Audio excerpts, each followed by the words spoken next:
सम्बलपुरी भाषार उभय कविता और गल्प क्षेत्र में जड़े अप्रतिद्वंदी साधक जे कि सफलता पाइथिले हेमचंद्र आचार्य तांकर से जड़े योग्यदायक प्राय 40 वर्ष तले हेमचंद्र आचार्य और चतुर आचार्य मार्क्सवादी चेतना के आधार करी सम्बलपुरी भाषा रे केंता गोटे सफल कविता लिखिथिले तार आपण सूचना पाइबे ई पदे थु जे सुरु सुरु कुरिया उपरे दूरा दूरा पुआल केंटा का रंधा घर कहार भैल गुहाल। सुरु सुरु कुरिया उपरे दूरा दूरा पुआल केंटा का रंधा घर कहार भैल गुहाल। कुरिया जेतकी उजरी जाऊचे मोहला सेतकी ऊंचा।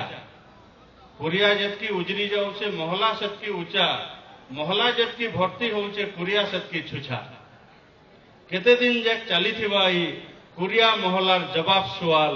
सुरु सुरु कुरिया उपरे दूरा दूरा पुआल केंटा का रंधा घर कहार भैल गुहाल। 40 वर्ष तले हेमचंद्र आचार्य ई प्रकार कविता लिखि पारिथिले।